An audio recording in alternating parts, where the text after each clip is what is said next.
the U.S. president is due to make a major statement on Russia later today. The speech from Donald Trump comes as his envoy for Ukraine is in Kyiv. Keith Kellogg in the country after Washington announced it would be sending Patriot missiles to Ukraine paid for by the European Union. Over the past week, Trump has grown increasingly frustrated with Russia's president for continued attacks and, quote, bullshit from Putin. I haven't agreed on the number yet, but they're going to have some because they do need protection.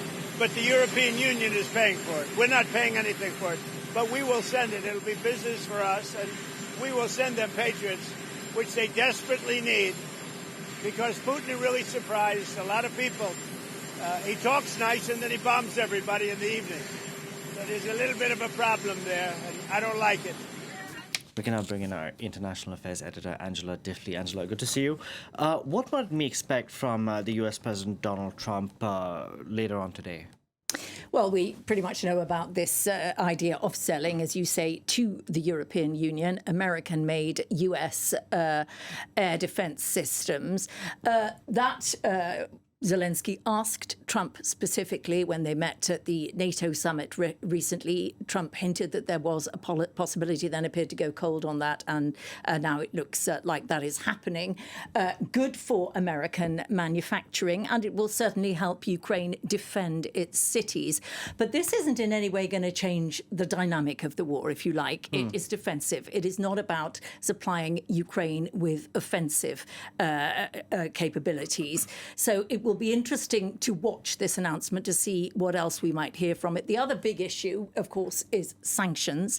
It is likely there is a lot of bipartisan support for the idea of added or toughening up sanctions on Moscow, particularly one which has a lot of bipartisan support is the idea of 500% tariffs on countries that buy Russian oil or gas or uranium. So, that is quite a significant move, very significant too, because the United States has never done that except the idea of accessing frozen assets as well as an idea that it has never done. Sorry, not the 500% tariffs, that neither. But the idea of accessing Russia's frozen assets has never been done by the United States except in a case where it is directly at war with the country. So that would be a big step. So that's something to watch for. There is a lot of support for those ideas.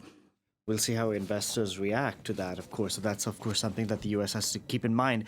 Why has Donald Trump suddenly changed and soured on Vladimir Putin? Just last week, he actually called out his, quote, bullshit. Yeah, I mean, it's part of the Trump way, isn't it? Trying to keep up with his position on international affairs and there's a lot of flip-flopping for sure. Characters, certainly. It's possible that phone call last week in which Putin appeared to say that in the next 60 days he wanted to acquire more territory. I mean, absolutely no sign of even a status quo, just pushing forward with this. And now we hear Trump saying, Putin talks nice, but then he bombs in the evening. He has come a long way from in the beginning where he regularly blamed Ukraine for this invasion.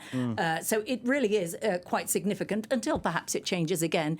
And the other thing is how real is that shift? We don't know. It will be very interesting to look to see what exactly is announced. Is it just a lot of help for Ukraine to defend itself, or does it go further? Because within the American electorate, even though these ideas of selling the air defense system, that is good for American industry, within the U.S. electorate, there is not a lot of appetite for this. There are many American voters who are very isolationist, do not want the U.S. being tangled up in any way in faraway wars. And there are many others who feel that where America should be concentrating all of its efforts and energies is in Asia and its worries over China. That, of course, is reflected in Congress. So it's not quite clear that this is a real determined, definitive shift, but it does look very, very interesting. We'll see what he announces. We'll see what he announces. Thank you very much for that, Angela. Angela Diffley there.